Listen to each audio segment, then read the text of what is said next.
Hello everyone, welcome to N study. आज हम लोग इस वीडियो में बिहार सिविल कोड क्लर्क का जो मेंस एग्ज़ाम होने वाला है उसमें general knowledge and current affairs related जो भी क्वेश्चन आएगा उसका सेक्शन 2 का सॉल्यूशन हम लोग देखेंगे। इससे पहले सेक्शन टेस्ट नंबर 1 का सॉल्यूशन अपलोड कर दिया गया है। अगर आप लोग नहीं देखे हैं तो प्लीज़ चैनल पर जाके देखिए, उसका अलग से प्लेलिस्ट बन गया है मेंस के लिए, आप लोग प्लेलिस्ट में जाके देख सकते हैं। एंड अगर आप लोग चैनल पे नए हैं तो प्लीज़ चैनल को लाइक कीजिए, शेयर कीजिए एंड सब्सक्राइब कीजिए। अगर आप लोग इस टेस्ट का पीडीएफ चाहते हैं तो इस वीडियो के नीचे कमेंट सेक्शन में टेलीग्राम ग्रुप का लिंक पिन किया हुआ है, वहाँ से आप लोग टेलीग्राम ग्रुप में जुड़ सकते हैं। उस ग्रुप में इसका पीडीएफ डेली सेंड कर दिया जाता है, तो आप लोग टेलीग्राम ग्रुप से जुड़ जाइए। एंड हाँ, कल जो टेलीग्राम ग्रुप में एसे का टॉपिक दिया गया था उसमें बहुत सारे बच्चे ने ऐसे अपना लिख के टेलीग्राम ग्रुप में सबमिट किए। उनका ऐसे चेक करके टेलीग्राम ग्रुप में सबमिट कर दिया गया है। बहुत अच्छा लगा, बहुत सारे बच्चे ने इसमें अपना अपना ऐसे अभी स्टार्टिंग का ऐसे है। आप लोग को मेंस लिखने का प्रैक्टिस नहीं है, प्रॉब्लम आएगा, बट आप लोग डेली इसको लिखते जाइए। अगर जो लोग न्यू हैं इस चैनल पे तो प्लीज़ आप लोग से रिक्वेस्ट है, टेलीग्राम ग्रुप में जुड़ जाइए। आपको डेली वहाँ पे डेली ऐसे का टॉपिक, इडियम एंड फ्रेज दिया जाता है जो आपके एग्ज़ाम के लिए बहुत ही फ़ायदा होगा। तो चलिए स्टार्ट करते हैं आज का वीडियो। एंड वीडियो को लास्ट तक देखिएगा, आपको लास्ट में एक सरप्राइज़ दिया गया है। तो चलिए स्टार्ट करते हैं आज का solution. General knowledge current affairs section test number 2। First question है, which player's autobiography is named playing it my way. किस खिलाड़ी की आत्मकथा का नाम प्लेइंग इट माई वे है। क्वेश्चन पूछ रहा है प्लेइंग इट माई वे एक ऑटोबायोग्राफी बुक है, तो किस खिलाड़ी का है ये। देखिए, यही सब्जेक्टिव एंड ऑब्जेक्टिव एग्जाम में डिफरेंस हो जाता है। अगर आपके पास अभी 4 ऑप्शन दिया रहता तो आप उसमें से टिक मार देते, लेकिन यहाँ पर आपको याद करना है कि ये बुक किस खिलाड़ी का है। बहुत सारे स्टूडेंट इसमें कन्फ्यूज होंगे, ये सचिन तेंदुलकर का है या सौरव गांगुली का है। इसलिए मैं बार बार आपको कह रहा हूँ, आप आंसर इसका कमेंट सेक्शन में लिखिए या साइड में एक नोटबुक रखिए, उसमें आप 1 का आंसर लिखते चलिए। इससे ये होगा आप लोग का उसका आंसर याद भी होगा और रिवीजन भी होगा। एंड मोस्ट इम्पॉर्टेंट पॉइंट है, अगर आप लोग आंसर को बार बार लिखते हैं तो हो सकता है उसमें स्पेलिंग एरर आपका कम हो, क्योंकि डिस्क्रिप्टिव पेपर तो टोटली डिपेंड करता है आपका कॉपी कौन चेक कर रहा है। मानिए आपका आंसर सही है बट उसका स्पेलिंग गलत है, तो जो चेक कर रहा है उसका मन होगा उसमें नंबर नहीं देने का, तो वो उसको काट सकता है। इसलिए आप लोग बहुत बार लिखिए। तो चलिए देखते हैं इसका आंसर क्या है। इसका आंसर है playing it my way autobiography है सचिन तेंदुलकर जी का, सचिन तेंदुलकर। तो इसका आंसर हो जाएगा सचिन तेंदुलकर। बस आपको एग्जाम में 1 का आंसर करके ऐसे लिखना है, पूरा क्वेश्चन नहीं लिखना है, बस 1 वर्ड में इसका आंसर देना है, सचिन तेंदुलकर। इसी रिलेटेड दूसरा क्वेश्चन अगर पूछेगा कि सौरव गांगुली जी का बुक का क्या नाम है, तो सौरव गांगुली जी का बुक का नाम है a century is not enough. A century is not enough इनका बुक का नाम है। तो चलिए इसका आंसर हो जाएगा सचिन तेंदुलकर। सेकेंड क्वेश्चन है, वाल्मीकि बाघ अभ्यारण्य कहाँ स्थित है। वाल्मीकि बाघ अभ्यारण्य कहाँ पे स्थित है, इंग्लिश में है where is Valmiki tiger reserve located. तो इसका आंसर हो जाएगा बिहार। बिहार में आपका वाल्मीकि बाघ अभ्यारण्य लोकेटेड है। आप लोग बिहार का पेपर दे रहे हैं तो साइड में इसका डिस्ट्रिक्ट भी लिख सकते हैं। तो वाल्मीकि बाघ अभ्यारण्य का किस जिला में है, यह पश्चिमी चंपारण में। तो साइड में लिख दीजिएगा ब्रैकेट में पश्चिमी चंपारण, हिंदी में लिखिएगा। जो इंग्लिश मीडियम से वो इंग्लिश मीडियम में लिखेंगे। थर्ड नंबर क्वेश्चन है, भारत रत्न पुरस्कार किस वर्ष में स्थापित किया गया था। भारत रत्न पुरस्कार किस वर्ष में स्थापित किया गया था, तो इसका आंसर हो जाएगा 1954। 1954 में भारत रत्न पुरस्कार देना स्टार्ट हुआ था। भारत रत्न भारत का सर्वोच्च नागरिक सम्मान है। अगर क्वेश्चन पूछेगा भारत रत्न सबसे पहले किनको दिया गया था, तो ये 3 लोग को दिया गया था। ये थे सी राजगोपालाचारी, दूसरा व्यक्ति थे Sarvepalli Radhakrishna and third person थे सीवी रमन जी को। तो ये 3 आदमी को सबसे पहले भारत रत्न दिया गया था। इसी से रिलेटेड मोस्ट इंपॉर्टेंट क्वेश्चन होगा, 2024 में कितने व्यक्ति को भारत रत्न दिया गया था। ये अपने आप में क्वेश्चन है। तो 2024 में कितने लोग को दिया गया था, टोटल 5 लोग को दिया गया है। अभी तक का नियम था साल में मैक्सिमम 3 लोग को दिया जा सकता था, लेकिन इस बार कितने लोग को दिया गया? 5 लोग। ये पाँचों का आप लोग नाम कमेंट सेक्शन में बताइए, ये कौन कौन थे। तो पहला व्यक्ति थे कर्पूरी ठाकुर जी को, ये बिहार के मुख्यमंत्री भी रह चुके हैं। तो आप लोग के लिए आज का होमवर्क है, कर्पूरी ठाकुर जी बिहार का मुख्यमंत्री कब बने थे। दूसरा व्यक्ति हैं लाल कृष्ण आडवाणी जी को भी इस बार भारत रत्न मिला है। तीसरा व्यक्ति हैं पीवी नरसिम्हा राव जी को भी। और चौथा पर्सन है चौधरी चरण सिंह को। एंड पाँचवा पर्सन है MS स्वामीनाथन जी को। ये टोटल 5 लोग को इस बार भारत रत्न पुरस्कार मिला है। आप इन पाँचों का नाम याद रखिएगा। मुझे लग रहा है आपके मेंस में यह क्वेश्चन तो जरूर ही आएगा। क्वेश्चन 4, चंपारण सत्याग्रह के दौरान नील की खेती किस नाम से पहचानी जाती थी। तो चंपारण सत्याग्रह के दौरान जो नील का खेती होता था उसको क्या नाम दिया गया था। तो इसका आंसर होगा, इसको कहा जाता था 3 कठिया पद्धति। इसमें होता था किसान को 20 कट्ठा में से अपने 3 कट्ठा में नील की खेती करना अनिवार्य था। इसी पद्धति को कहते थे 3 कठिया पद्धति। गांधी जी इसी के विरोध करने के लिए बिहार आए थे। क्वेश्चन नंबर 5 है, growth hormone is secreted by which gland. Hindi में वृद्धि हार्मोन किस ग्रंथि के द्वारा स्रावित होता है। आपको उस ग्लैंड का नाम लिखना है जिससे ग्रोथ हार्मोन सीक्रेट होता है। तो ये ग्लैंड है, इसका आंसर हो जाएगा, इंग्लिश में है पिट्यूटरी ग्लैंड।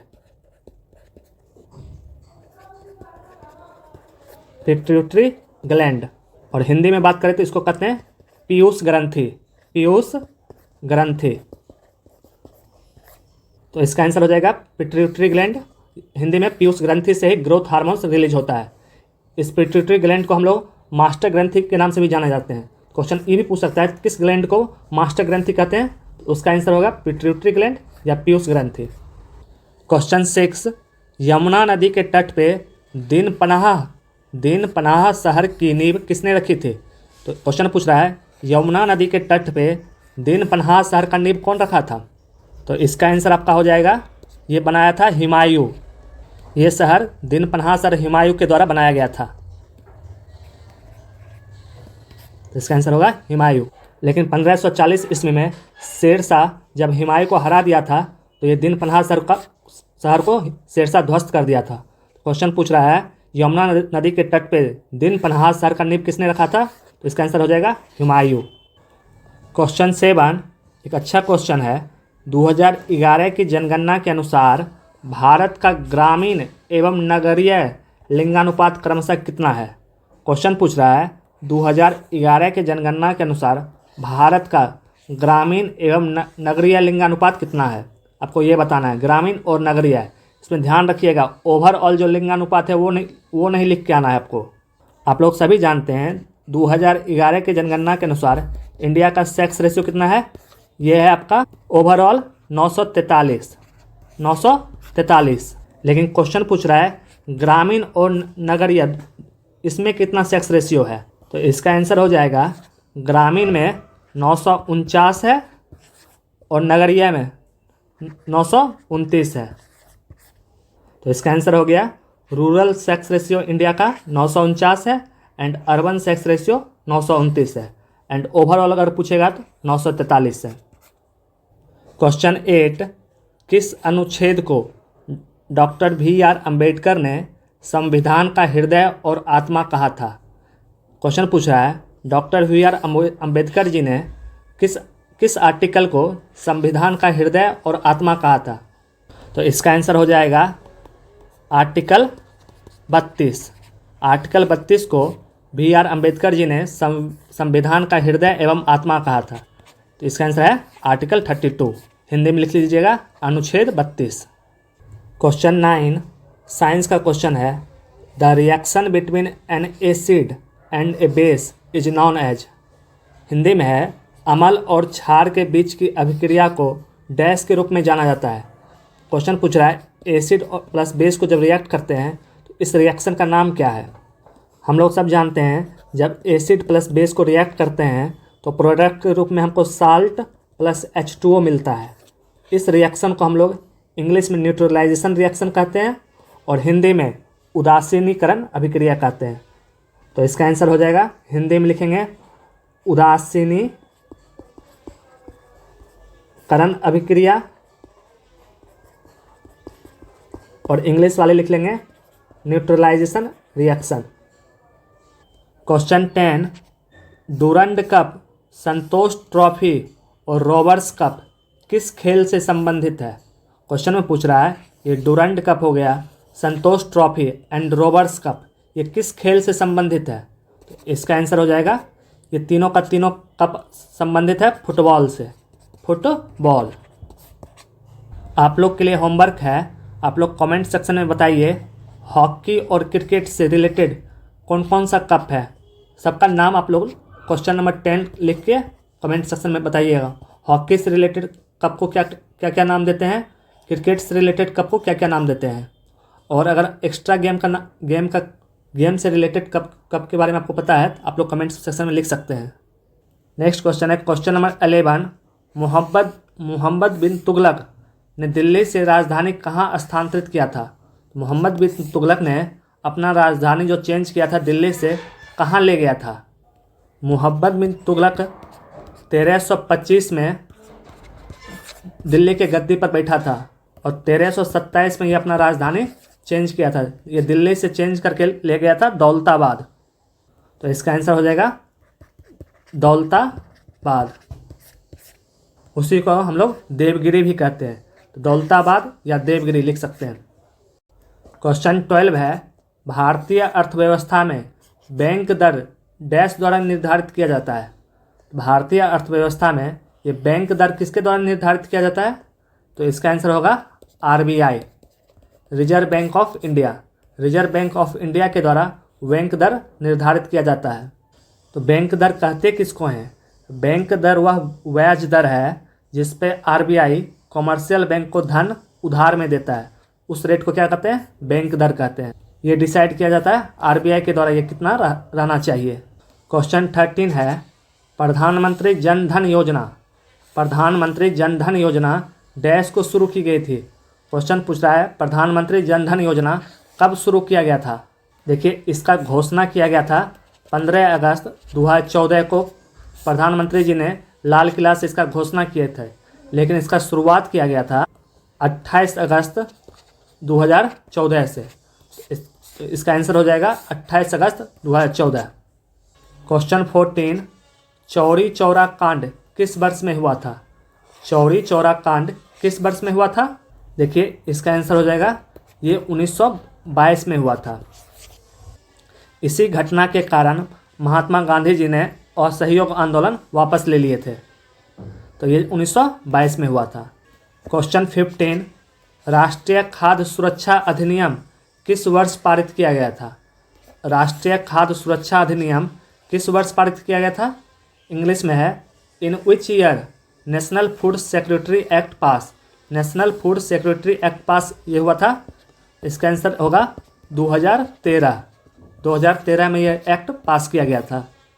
क्वेश्चन 16, साइंस का क्वेश्चन है, सोडियम हाइड्रोजन कार्बोनेट को सामान्यतः डैश कहा जाता है?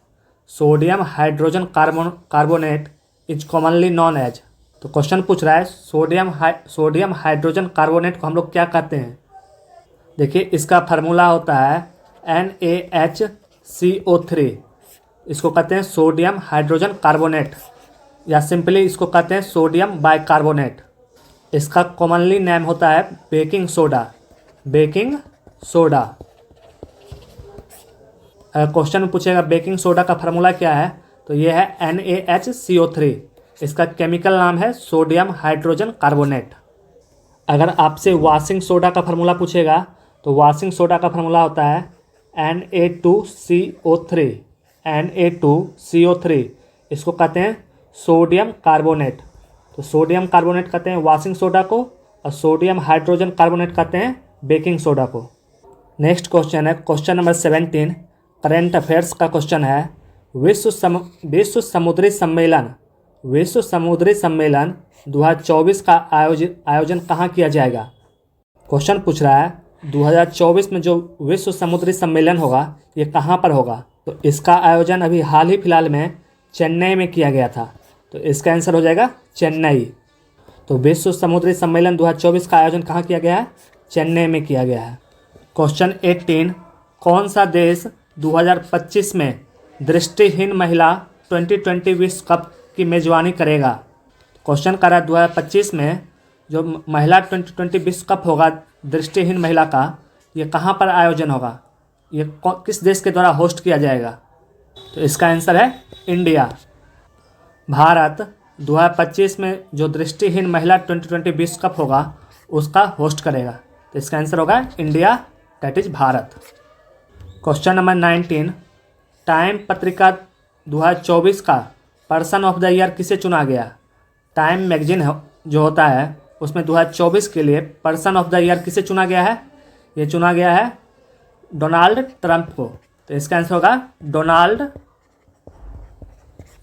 ट्रंप। आप लोग को पता होगा ये फिर से अमेरिका के राष्ट्रपति चुने गए हैं, ये जनवरी में शपथ ग्रहण लेंगे। तो इन्हीं को person of the year time magazine के द्वारा चुना गया है। नेक्स्ट क्वेश्चन है क्वेश्चन नंबर 20, जनसंख्या के दृष्टि से बिहार का सबसे बड़ा जिला बताइए। तो जनसंख्या के दृष्टि से सबसे बड़ा जिला बिहार का कौन सा है? तो यह है पटना। पटना बिहार का जनसंख्या के दृष्टि से सबसे बड़ा जिला है। तो ये था आपका इस सेट का 20 क्वेश्चन। आप लोग कमेंट सेक्शन में बताइए आपका 20 में से कितना सही हुआ है या कितना आपको आता था। एंड आप लोगों में से बहुत सारे स्टूडेंट मैसेज करके पूछ रहे हैं बार बार, सर कौन सा टेस्ट सीरीज लेना चाहिए, किन का क्लास लेना चाहिए, कौन सा बुक अच्छा है। तो मैं उन सारे स्टूडेंट को लिए कहूँगा, अगर आप लोग मेंस का तैयारी कर रहे हैं इट मीन्स आप पीटी क्वालिफाई करके आए हैं। इसका मतलब है आपको हर एक सब्जेक्ट का बेसिक नॉलेज तो ज़रूर ही है। अगर आप लोग मेंस का सिलेबस देखिएगा उसमें से तो 50 नंबर का क्वेश्चन आपका सेम टू सेम पीटी वाला है और 40 नंबर जो डिस्क्रिप्टिव है हिंदी और इंग्लिश का, इसमें भी जो ग्रामर पोर्शन है आप लोग पीटी के एग्ज़ाम में तैयार कर ही लिए होंगे। बचा इसमें से 20 नंबर जो डिस्क्रिप्टिव क्वेश्चन है, इसमें नो डाउट आप लोग को प्रॉब्लम आ रहा होगा। पहली बार आप लोग मेंस लिख रहे होंगे, प्रॉब्लम आपको इंग्लिश के एसे में आ रहा होगा, इंग्लिश के लेटर में आ रहा होगा और कुछ बच्चे को हिंदी के एसे में और हिंदी के लेटर में आ रहा होगा। तो इस प्रॉब्लम को दूर करने के लिए क्या अभी से हम लोग टेस्ट सीरीज डिफरेंट कोचिंग के द्वारा जो लाया जा रहा है उसको ज्वाइन कर ले? तो मेरी तरफ से है नहीं, आप लोग अभी इसको ज्वाइन मत कीजिए। अभी आप लोग को डेली टेलीग्राम ग्रुप पे एक एक टॉपिक ऐसे का हिंदी और इंग्लिश दोनों में दिया जा रहा है, इसको डेली लिखिए और इसका हम लोग डेली आप लोग का कॉपी चेक कर ही देते हैं। जहां आप लोग का प्रॉब्लम होता है उसको फीडबैक के रूप में हम लोग आपको दे ही रहे हैं। तो मेरा कहना है अभी स्टार्टिंग का 10 दिन आप लोग इस फीडबैक पे काम कीजिए। अब बहुत सारा लिखने का प्रैक्टिस कीजिए, ग्रामर पोर्शन पे ध्यान दीजिए, अपना वोकेबलरी पोर्शन को मजबूत कीजिए। इसके लिए आपको डेली टेलीग्राम पे इडियम एंड फ्रेज, ये जो आपका क्विज होता है इसका PDF शेयर किया जा रहा है।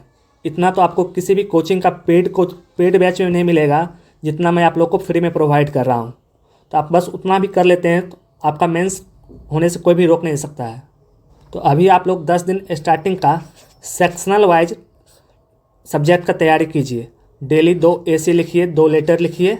उसके बाद 10 जनवरी या 10 जनवरी के आसपास आपको इस यूट्यूब चैनल के द्वारा NKN स्टडी के द्वारा 5 फुल्ली मॉक टेस्ट लॉन्च किया जा रहा है जो आपका टोटली न्यू पैटर्न पे होगा। जब अभी आप लोग 10 दिन डेली सेक्शनल टेस्ट लगा चुके होंगे, आपको लिखने का प्रैक्टिस हो चुका होगा कि कहाँ आपका गड़बड़ी हो रहा है, तब ये 5 सेट ये जो मॉक टेस्ट होगा आपको लगाना है। ये टोटली न्यू पैटर्न पे होगा। इसके लिए आपको मिनिमम फी देना होगा जो कि पूरा मार्केट में या पूरा यूट्यूब पे आप कहीं भी देख सकते हैं। उसमें सबसे मिनिमम जो प्राइस होगा वो इस टेस्ट सीरीज का रखा जाएगा। इसमें आपका क्वेश्चन होगा, क्वेश्चन का सॉल्यूशन होगा और आप लोग अपना सॉल्यूशन टेलीग्राम ग्रुप में भेज दीजिएगा, उसको चेक करके फीडबैक दिया जाएगा। तो फिलहाल अभी आप लोग सेक्शनल टेस्ट पे ज़्यादा फोकस कीजिए। डेली जो टेलीग्राम ग्रुप में ऐसे दिया जा रहा है टॉपिक उसको सॉल्व कीजिए। बाकी आपका चॉइस है, आप जैसा आप करना चाहते हैं, आपको कोई नहीं रोक सकता है। तो चलिए मिलते हैं अगले वीडियो में अगले सेट के साथ। अगर आप लोग चैनल पर नए हैं तो प्लीज़ चैनल को लाइक कीजिए, शेयर कीजिए एंड सब्सक्राइब कीजिए। Thank you.